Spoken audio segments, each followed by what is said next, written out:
அண்ணே அப்பாயின்மெண்ட் போட்டுட்டேன், வர வெனஸ்டே போயிட்டு வந்துடும்ண்ணே. ஹலோ மாமா. ஹலோ ராஜி. வாங்க துவாரகேஷ்.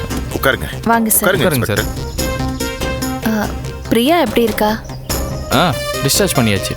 பிரியா உங்கள் வீட்டுக்கா போயிருக்கா? கூப்பிட்டு பார்த்தோம், அவள் வரமாட்டேன்னு சொல்லிட்டா. அவள் புருஷன் வீட்டுக்கு தான் போவான்னு ஒரே ஆடம். சரி, 2 பேரும் ஒத்துமையாக இருந்தால் சந்தோஷம்னு அனுப்பி வச்சிட்டோம். அதுக்குள்ளே 2 பேரும் சமாதானம் ஆயிட்டாங்களா? எப்போவுமே அவங்க சண்டை 1 நாள் 2 நாளுக்கு மேலே தாங்குறது இல்லை. இந்த தடவை மனசு வெறுத்து போய் பாய்சன் சாப்பிட்ற அளவுக்கு போயிடுச்சு. நல்ல வேலை மாப்பிள்ள, விபரீதமாக எதுவும் நடக்கலை. அது வரைக்கும் நம்ம கடவுளுக்கு தான் நன்றி சொல்லணும்.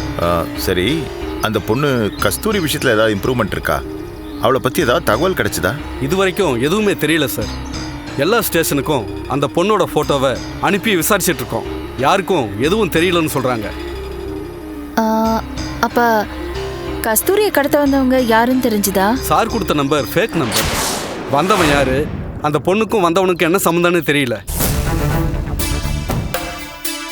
ஆனால் ஒன்று மட்டும் நிச்சயம் மேடம், அந்த பொண்ணுக்கு என்னவோ பிரச்சனை இருக்கு. அந்த பிரச்சனையிலிருந்து தப்பிச்சு தான் உங்ககிட்ட வந்து சேர்ந்துருக்கா. அந்த பொண்ணுக்கு பழைய ஞாபகங்கள் வந்து பேசினாதான் உண்மைகள் வெளியே வரும். இது வரைக்கும் அந்த பொண்ணை கடத்துறதுக்கு 2 தடவை முயற்சி பண்ணியிருக்காங்க. இந்த விஷயத்தை அப்படியே விட முடியாது சார், ஏதாவது பண்ணி ஆகணும். சார், நீங்கள் அஃபீஷியலாக ஒரு கம்ப்ளைண்ட் கொடுங்க. அந்த பொண்ணோட ஃபோட்டோவை போட்டு பேப்பரில் விளம்பரம் கொடுப்போம். தெரிஞ்சவங்க யாராவது வருவாங்கல்ல. வரவங்க நல்லவங்களா? அவங்களால அந்த பொண்ணுக்கு எந்த ஆபத்தும் வராதுன்னு எப்படி சொல்ல முடியும்? அது மட்டும் இல்லாமல் கஸ்தூரி தான் யாருன்னு தெரியாத நிலைமையில இருக்கா. இந்த நேரத்தில் அவள் ஃபோட்டோ வர்றது எதுவும் சரியா இருக்காது. இது ஒரு பொண்ணோட வாழ்க்கை, ரிஸ்க் எடுக்க வேண்டாம்னு தோணுது. அப்போ என்னதான் ராஜி பண்ணுறது? கஸ்தூரி யாருன்னு தெரியாமல் அவளுக்கு வர ஆபத்தை தடுக்கிறது கஷ்டம். ஏன் மாப்பிள்ள, இந்த விஷயத்த நம்ம மயில்கிட்ட சொல்லிட்டீங்களா? இல்லை மாமா, இனிமேல் தான் சொல்ல போகிறேன். நீங்கள் உடனே மயில்கிட்ட பேசுங்க. முடிஞ்சால் நம்ம சௌத்ரி சார்ட்டையும் டிஸ்கஸ் பண்ணுங்க. எப்படியாவது அந்த பொண்ணு கஸ்தூரி யாருங்கிறத நம்ம கண்டுபிடிச்சி ஆகணும். சார், அந்த பொண்ணு ஞாபகம் மறந்த மாதிரி நடிக்கிறவளோன்னு சந்தேகமாக இருக்கு. இன்ஸ்பெக்டர் சார், எனக்கு அப்படி தோணலை. அந்த பொண்ணு மேலே எனக்கு எந்த சந்தேகமும் இல்லை. நான் அவளை முழுசாக நம்புகிறேன். சார், ஹாஸ்பிட்டலில் எப்போவுமே ஆள் நடமாட்டம் இருந்துகிட்டே இருக்கும். நிறைய பேர் வந்துட்டு போகிற இடம், கண்காணிக்கிறது கஷ்டம்.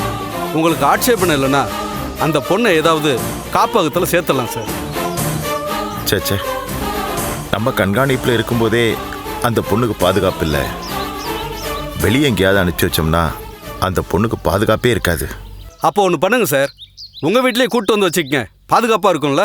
ஆமாண்ணே, அந்த பொண்ணு கஸ்தூரி இங்கேயே இருக்கட்டும். மாமா, இந்த விஷயத்தில் தேவையில்லாமல் ரிஸ்க் எடுக்க வேணாம்னு தோணுது. சார் சொன்ன மாதிரி அந்த பொண்ணு ஏதாவது ஹோமில் விட்டுலாம், போலீஸ் பாதுகாப்பு கொடுப்பாங்க. வேணாம் மாப்பிள்ள, அந்த பொண்ணோட உயிரை காப்பாற்றுறதுக்கு என்ன ரிஸ்க் வேணாலும் எடுக்கிறதுக்கு நான் தயாராக இருக்கேன். இன்ஸ்பெக்டர் சொன்ன மாதிரி அந்த பொண்ணை நம்ம வீட்டுக்கே கூப்பிட்டு வந்துடலாம். அப்புறம் என்ன பிரச்சனை முடிஞ்சது. மாப்பிள்ள, நீங்கள் மயில்கிட்ட பேசுங்க, நானும் பேசிடுறேன். கஸ்தூரி இங்கே கூப்பிட்டு வர்றது சரியா இருக்குமான்னு யோசிச்சு முடிவெடுங்க மாமா. நல்லா யோசிச்சு தான் மாப்பிள்ள சொல்கிறேன். கஸ்தூரி இனிமேல் நம்ம வீட்டில் தான் இருக்கணும். எனக்கும் இதுதான் சரியா வரும்னு தோணுது துவாரகேஷ். அண்ணனும் தங்கச்சி முடிவு எடுத்துட்டீங்க, அதுக்கப்புறம் நாங்கள் என்ன சொல்கிறது? அப்போது நான் கிளம்புறேன். சரி வரேன் மாமா. வரேன் ராஜி. போகலாம் சார். வாங்க வாங்க.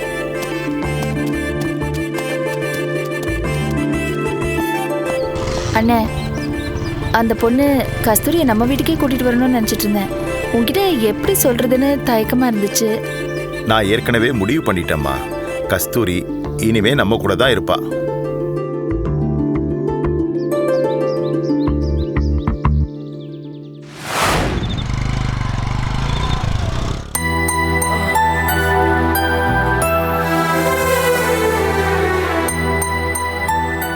தாத்தா,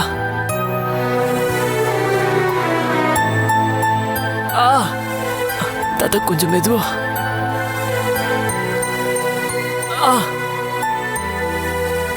தாத்தா,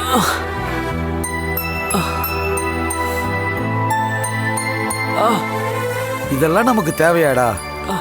யாரை கேட்டு அவளை பார்க்க போனேன்? அவ எக்கேடு கேட்டு போனா நமக்கு என்னடா? அப்பா, அவன் நம்ம பேச்செல்லாம் எங்க கேக்குறா? இவன் இந்த ஊருக்கு வந்து ரொம்ப மாறிட்டான். இனிமே இவன் கிட்ட எல்லாம் பேசி பிரயோஜனமே இல்ல. எல்லாம் நம்ம தலை எழுத்து. அம்மா இப்போ என்ன நடந்து போச்சுன்னு இப்படி திட்டிட்டு இருக்கீங்க? இன்னும் என்னடா நடக்கணும்? தப்பு பண்ணவ அவ. அதை தட்டி கேட்க அவ புருஷனுக்கு துப்பு இல்லை. உன்னை மாட்டு அடிக்கிற மாதிரி அடிச்சிருக்காண்டா. வெளியூர்காரனா அவ்வளோ இலக்காரமா அவனுக்கு? அப்பா, முதல்ல இவன் ஏன் அங்க போகணும்? அவ எக்கேடு கெட்டு போனா நமக்கு என்ன? தப்பு பண்ணவ அவதானே. அதுக்கான தண்டனை அவ அனுபவிச்சுட்டு போறா. மா நீ ஆமா இப்படி பேசுற? நான் சொல்றதுல என்னடா தப்பு? மா நம்ம பொண்ணு பார்க்க போய் தானம்மா பிரச்சனையா ஆரம்பிச்சுது. அதனால தான் அவ தற்கொலைக்கே முயற்சி பண்ணா. ஏண்டா அவ வீட்டில் குத்து கல்லாட்ட புருஷன் இருக்கும்போது புருஷன் இல்லைன்னு போய் சொல்லிட்டு உங்ககிட்ட பழகுறது தப்பு இல்லையா? டேய், கேக்குறல்ல, பதில் சொல்லு. இதே நம்ம ஊரா இருந்தா புருஷன்காரனை அவளை வெட்டி போட்டிருப்பான், தெரியுமா? மா பிரியா செஞ்சது தப்பாவே இருக்கட்டும், அதுக்காக இவ்வளவு பெரிய தண்டனையா? செத்து பொழைச்சிருக்காமா. எல்லாரும் சேர்ந்து தானே அவளை இந்த நிலைமை கொண்டு வந்திருக்கோம். அவ தப்பே பண்ணியிருந்தாலும் திருந்தறதுக்கு ஒரு சான்ஸ் கொடுக்க கூடாதா? டேய், அவ செஞ்சது சாதாரண தப்பு இல்லடா. இதுக்கெல்லாம் மன்னிப்பே கிடையாது. தாத்தா, இந்த தப்பை மன்னிக்கலாம், இந்த தப்பை மன்னிக்க கூடாதுன்னு முடிவு பண்றதுக்கு நம்ம யார் தாத்தா? அதெல்லாம் எங்களுக்கு தெரியாதுடா. இனிமே நீ எந்த காரணத்தை கொண்டும் அவ பின்னாடி போகக்கூடாது.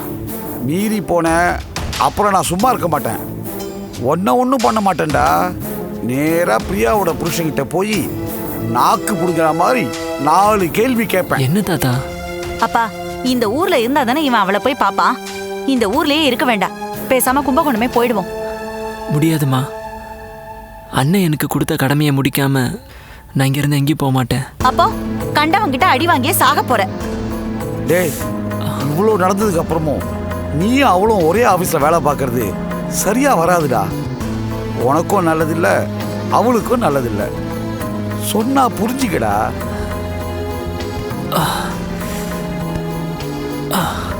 பிரியா பொய் சொன்னது தப்புதான், நான் இல்லைங்களே. ஆனா எந்த சூழ்நிலையில் அந்த பொய்யை சொல்லியிருப்பான்னு யோசிச்சு பாருங்க. வேலைக்காக, அந்த வேலை மூலியமா கிடைக்கிற சம்பளத்துக்காக ஒரு பொய் சொல்லியிருக்கா. ஒரே ஒரு பொய். அதுக்காக காலம் ஃபுல்லாக தண்டனை அனுபவிக்கணுமா? எனக்கு அவகிட்ட எந்த கோபமும் இல்லை. அவளை பொறுத்த வரைக்கும் என்கிட்ட நல்ல ஃப்ரெண்டாக தான் பழகியிருக்கா. ஆனால் நான் தான் அதை தப்பாக புரிஞ்சுக்கிட்டேன். அவசரப்பட்டு பொண்ணு பார்க்க போயிருக்க கூடாது. இப்ப என்னடா சொல்ல வர? அவ காலில் விழுந்து மன்னிப்பு கேட்க போறியா? நான் செஞ்ச தப்புக்கு மன்னிப்பு கேட்டா குறைஞ்சு போயிட மாட்டோமா? அப்போ நீ மறுபடியும் அவன் புருஷன்கிட்ட அடி வாங்கத்தான் போற. யாரை பற்றி எனக்கு கவலை இல்லை தாத்தா. நான் பிரியா கிட்ட மன்னிப்பு கேட்க தான் போகிறேன். அப்ப நாங்க சொல்றத நீ கேட்க மாட்ட. இந்த விஷயத்தில் நான் சொல்கிறத நீங்கள் கேளுங்க. ஓ, நீ அவ்வளோ பெரிய மனுஷன் ஆகிட்டியா? தாத்தா, பெரியவனா சின்னவனாங்கிறது முக்கியம் இல்லை, நல்லவனா கெட்டவனான்றது தான் முக்கியம். நான் செஞ்ச தப்புக்கு பிராயச்சித்தம் தேடிக்க போகிறேன். என்னை தடுக்காதீங்க. நான் முடிவெடுத்து அடுத்தது தான்.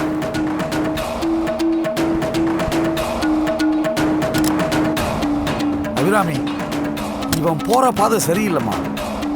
அவன் இன்னும் அந்த பிரியாவை மறக்கவே இல்லைம்மா.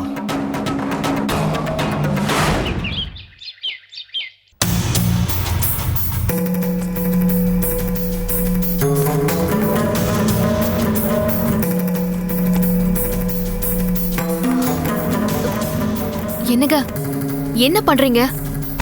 ஆ?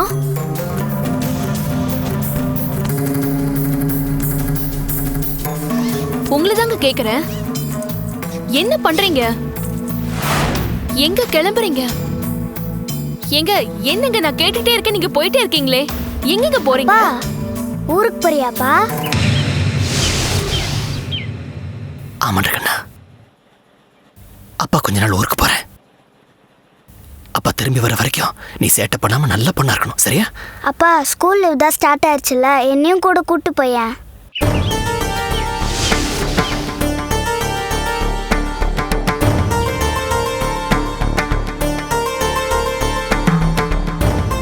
அப்பா எங்க போறேங்கிறது அப்பாவுக்கே தெரியாதுடா. அப்படி இருக்கும்போது உன்னை எப்படி கூட்டு போவேன்? என்ன நடந்துச்சுன்னு இப்ப இப்படி ஒரு முடிவு எடுத்திருக்கீங்க?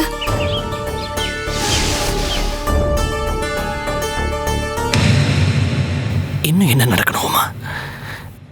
இந்த குடும்பத்துக்கு மூத்த வாரிசுனா இதுக்கு மேல அவமானப்படுறதுக்கு எதுவும் இல்லைங்கிற அளவுக்கு அசிங்கப்பட்டாச்சு.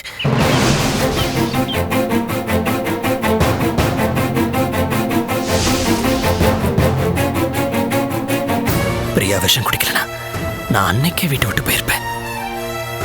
என்னாச்சுடா ராஜீவா? உனக்கு இங்க என்ன குறை? வீட்டுல எந்த குறையும் இல்லம்மா, என்கிட்ட தான் குறை இருக்கு. ஒரு ஆம்பளை சம்பாதிக்காம உட்கார்ந்து சாப்பிடுறது எவ்வளவு பெரிய தப்புங்கிறத நான் உணர்ந்துட்டேன். நான் போறேன். அண்ணே, போறேங்கிற எங்க போக போற? என்ன பண்ண போற? முதல்ல அதை சொல்லு. உன்னை அனுப்பணுமா இல்லையாங்கிறத நாங்க முடிவு பண்றோம். நீங்க என்னமா முடிவு பண்றது? நான் முடிவு பண்ணிட்டேன். இனிமே இந்த வீட்டுக்கு இந்த அண்ணன் ஒரு பாரமா இருக்க மாட்டேன். நான் கிளம்புறேன். ஏங்க, நீங்க இல்லாத வீட்டுல எங்களுக்கு மட்டும் என்னங்க வேலை? எங்களையும் கூடவே கூட்டிட்டு போங்க. இல்ல உமா, அது சரியா வராது. எப்படியாவது கஷ்டப்பட்டு ஒரு வேலையில சேர்ந்து சம்பாதிச்சு நான் காசு கொண்டு வரேன். அது வரைக்கும் நீயும் குஷியும் இந்த வீட்டுல தான் இருக்கணும். நீங்க 2 பேரும் இங்க இருக்கிறதா உங்களுக்கும் பாதுகாப்பு.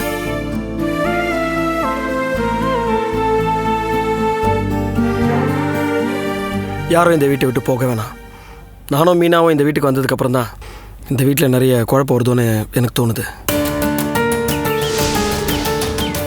என்ன மாப்பிள்ள பேசுறீங்க? உங்க மேல எந்த குத்தமும் கிடையாது. நீங்க இந்த வீட்டுடைய மாப்பிள்ள. அது மட்டும் இல்ல, என்ன நீங்களாவா இங்க வந்தீங்க? நாங்க எல்லாரும் உங்களை வருந்தி அழைச்சதுக்கு அப்புறமா தானே நீங்க இங்க வந்தீங்க. உங்க மேல எந்த மிஸ்டேக்கும் கிடையாது மாப்பிள்ள. ஆக்சுவலா தப்பு இல்லாம என் மேலதான். ஒரு ஆம்பளனா அவன் கௌரவமான உத்தியோகத்துல இருக்கணும். அவன் கையில காசு பணம்லாம் இருக்கணும். அப்படி இல்லைன்னா கட்டின பொண்டாட்டியும் மதிக்க மாட்டா, பெத்த தாயும் மதிக்க மாட்டா. அதை நான் உணர்ந்துட்டேன். இனிமே இந்த வீட்டுல நான் ஒரு வயசு ஒருத்தினாலும் அது நான் சம்பாதிச்சு கொண்டு வந்து கொடுக்குற காசுல இருந்து தான் இருக்கணும் நான் முடிவு பண்ணிட்டேன். ராஜீவா, என் மேல உனக்கு கோவமா? என்னமா பேசுற? எனக்கு யார் மேலேயும் கோவம் இல்லம்மா. அண்ணே, நான் தான் உன் மனசு புண்படுற மாதிரி பேசிட்டேன். என்னை மன்னிச்சிருன. பேசணும்னு நான் எதுவும் பேசல. நீ இந்த வீட்டை விட்டு போவேனே. இல்ல மீனா, ஆக்சுவலா நான் உனக்கு நன்றி தான் சொல்லணும். ஏன்னா எனக்கு பல விஷயங்களை புரிய வச்சதே நீதான். ஆனா ஒண்ணு, வேலை வெட்டிக்கு போகாம வீட்லயே உட்கார்ந்து தண்டமா சாப்பிடணுங்கிற எண்ணம் எனக்குள்ள என்னைக்குமே இருந்தது கிடையாது. அப்படி ஒரு நினைப்பு எனக்கு கனவுல கூட வந்தது கிடையாது. எல்லாம் என் போதாத நேரம். படிச்சுட்டேன். படிச்சதுக்கு தகுதியான ஒரு வேலை கிடைச்சாகணும், மனசுக்கு பிடிச்ச வேலையை தான் செஞ்சாகணும் அப்படிங்கிற நினைப்புல நான் இவ்வளவு நாளா வேஸ்ட் பண்ணிட்டேன். ஆனா இப்ப உணர்ந்துட்டேன், நேர்மையா சம்பாதிக்கிற எல்லா தொழிலுமே நல்ல தொழில் தாங்கிற ஞானம் எனக்குள்ள வந்துருச்சு. இனிமே நான் கண்டிப்பா பிழைச்சுக்குவேன். எங்க இங்கேயே இருந்து வேலைய தேடலாம்ல? இல்ல உமா, இல்ல, மறுபடியும் இங்கேயே உட்கார்ந்துகிட்டு இங்க இருந்தே வேலை தேடி உமா, இனியும் இந்த 4 செவத்துக்குள்ளே உட்கார்ந்து இருந்தா என் தலையை வெடிச்சிடும். ராஜீவா, உங்க அப்பா வேற வீட்டுல இல்ல. இந்த நேரத்துல நீ வீட்டை விட்டு போறது சரியா வருமா? எல்லாம் சரியா வருமா? நீ வேணா பாத்துட்டே இரு. அப்பா ஊர்ல இருந்து திரும்பி வரும்போது நான் ஒரு கௌரவமான வேலையில சேர்ந்திருப்பேன். ராஜீவ், உங்களுக்கு வேலை விஷயமா சில கிளைண்ட் கிட்ட சொல்லி வச்சிருந்தேன். கொஞ்சம் பொறுமையா இருந்தீங்கன்னா உங்களுக்கு ஒரு நல்ல வேலை கிடைச்சிருமே. ரொம்ப தேங்க்ஸ் மாப்ள. எனக்காக நீங்க கஷ்டப்பட வேண்டாம். என் வாழ்க்கையை நானே பாத்துக்கிறேன். இனி அடுத்த வேலை சாப்பாடு நான் உழைச்சு சம்பாதிச்சு தரணும். அண்ணே, வீட்டை விட்டு வெளியே போனா எங்கன்னா தங்குவேன்? வேலை கிடைக்கிற வரைக்கும் எப்படி சமாளிப்பா? தெரியலம்மா, எங்க போறேன்னு தெரியல, எந்த வேலையில சேர போறேங்கிறது எனக்கு தெரியல. ஒரு துணிச்சலோட தான் போறேன், சமாளிச்சுப்பேன். ராஜீவா, நீ சொன்னா கேளுடா. இங்க இருந்தே நீ வேலை தேடு. இனிமே உன் மனசு புண்படுற மாதிரி யாருமே பேச மாட்டோம்டா. இங்கே இருடா. அம்மா, நான் ஒண்ணு மட்டும் சொல்றேன். உன்னுடைய இந்த தாய்ப்பாசம் கூட என்னுடைய வளர்ச்சிக்கு பல சமயங்கள்ல முட்டுக்கட்டையா இருந்திருக்கு. நீ மட்டும் இல்லம்மா, இந்த உலகத்துல நிறைய தாய் தந்தைகள் இப்படித்தான் இருக்காங்க. அவங்க குழந்தைகளுடைய வளர்ச்சிக்கு அவங்க தான் தடையா இருக்காங்கிறது அவங்களுக்கு தெரியறதில்ல. நாம தான் சொல்றோம் மனுஷங்களுக்கு 6 அறிவு, பறவைங்களுக்குலாம் 5 அறிவுன்னு. ஆனா 6 அறிவு இருக்கிற மனுஷங்க 5 அறிவு இருக்கிற பறவைங்க கிட்ட இருந்து கத்துக்க வேண்டிய விஷயங்கள் நிறைய இருக்கு. இந்த பறவை இருக்கே, அது தன்னுடைய குஞ்சுக்கு இறை கொடுத்து பசியாத்தோம், எதிரிங்க கிட்ட இருந்து காப்பாத்தோம். ஆனா தன்னுடைய குஞ்சுக்கு சிறகு முளைச்சிருச்சுங்கிற விஷயம் தெரிஞ்சிருச்சுன்னா அடுத்த நிமிஷமே அந்த குஞ்சை வெளியில தள்ளி பறக்க வச்சிடும். தாய் தகப்பனும் அப்படித்தாமா இருக்கணும். ஆனா நாம அப்படியே பண்றோம். அதிகமான பாசத்துல பிள்ளைங்களை பொத்தி வச்சு, ஏன் இப்ப என்ன எடுத்துக்க, அம்மா எனக்கு சிறகு முளைச்சு பல காலம் ஆச்சுங்கிற விஷயமே மறந்துருச்சுமா. பறக்கணுங்கிற எண்ணமே எனக்கு இப்பதான் வந்திருக்கு. ஆனா ஒண்ணு நான் இப்ப சொல்றேன், நான் பறப்பேன், சிறகடிச்சு பறப்பேன். ஏங்க இந்த வயசுல ஏங்க வெளியில போய் கஷ்டப்படுறீங்க? கஷ்டம் சந்தோஷங்கிறதுலாம் நம்ம பாக்குற பார்வையில தான் இருக்குமா. சந்தோஷம்னு நினைச்சா சந்தோஷம், கஷ்டம்னு நினைச்சா கஷ்டம். உமா, இந்த பூமியில எல்லாருக்கும் இடம் இருக்கு. யானை வாழ்ற இதே பூமியில தான் எறும்பும் வாழுது. நானும் வாழ்ந்து காட்டுவேன். எனக்கும் ஒரு இடம் இருக்கும். நான் பாத்துக்கிறேன். நான் வரேன்.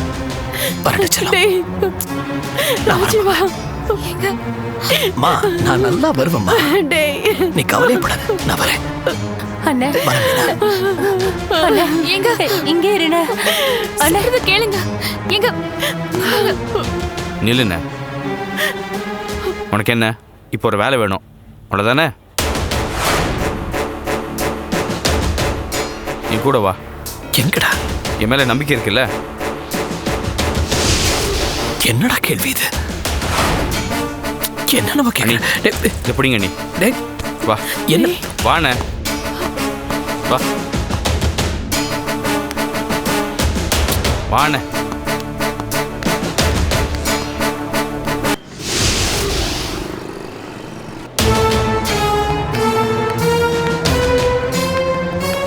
Good morning sir. மார்னிங். வாண்ண. தம்பி இங்க எதுக்கு? வாண்ண. Excuse me sir. Good morning sir. Morning. நீங்கள் சொன்ன டாக்குமெண்ட்ஸ் எல்லாம் ரெடி பண்ணியாச்சு சார். நீங்கள் ஒரு டைம் பார்த்துருங்க. இது ஓகே, ஃபைன். Okay sir. இதை பாருங்கள் சார். இது ஒரு ½ hour டைம் கொடுங்க. சொல்கிறேன். ஓகே. அப்போ இதை லேட்டாக கூட அனுப்பிக்கலாம். ஆமாம்மா. Okay sir. இது அப்புறம் பார்க்கலாம். சரிங்க சார். Okay sir. வாண்ண. என்னப்பா இங்க எதுக்கு என்ன கூட்டு வந்த? அண்ணே நீ வாண்ண சொல்கிறேன். வா. இல்லைடா எனக்கு புரியல. வா வாண்ண, உட்காரு. தம்பி உட்காருண்ண. என்னை என் போக்கில் விட்டுறா. நான் எங்கேயாவது போய் வேலை தேடி பழிச்சுக்கிறேன். சம்பாத்தியம் இல்லாத ஆம்பளை ஒரு செல்லா காசுங்கிறத நான் உணர்ந்துட்டேன். உள்ளூர்ல எவ்வளோ வேலை தேடி பார்த்துட்டேன், எதுவும் கிடைக்கல. அதான் இந்த ஊரை விட்டு வேற ஏதாவது ஊருக்கு போய் வேலை தேடலாம்னு நினைக்கிறேன். அது மட்டும் இல்ல, இந்த வேலை தான் இல்லாம கிடைக்கிற வேலை எதுவா இருந்தாலும் செய்யற முடிவுக்கு நான் வந்துட்டேன். சம்பாதிக்கணும்டா. 4 காசு சம்பாதிச்சு நான் உமாக்கு அனுப்பி வைக்கணும். என்னால் அவ பட்ட அவமானம் எல்லாம் போதும். எனக்கு ஒரு பெண் குழந்தை வேற இருக்கா. அவ எதிர்காலத்துக்கு 4 காசு நான் சம்பாதிக்க வேண்டாமா? இனியாவது நான் உழைக்கணும். நான் கிளம்புறேன்டா. அண்ணா உட்காருண்ண. என்ன உனக்கு வேலை தானே வேணும்? நீ பேசாம இரு. இல்லடா அண்ணா, நான் சொல்றது கொஞ்சம் கேப்பியா மாட்டியா?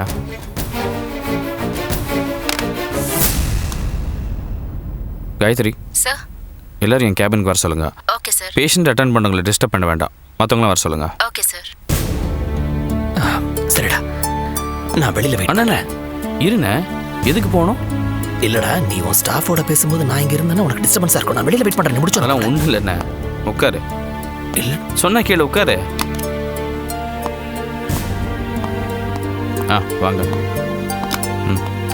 Good morning sir. Hello sir. Good morning. Good morning sir. Good morning sir. Good morning sir. Very good morning. Good morning sir. உங்கள் எல்லாருக்கும் எங்கள் அண்ணா ராஜீவை தெரிஞ்சிருக்கோம். நல்லாவே தெரியும் சார். இதுக்கு முன்னாடி இங்கே வந்திருக்காங்களே. இனிமேல் அண்ணன் தான் நம்ம ஹாஸ்பிட்டல் ஹெச்ஆர் மேனேஜர்.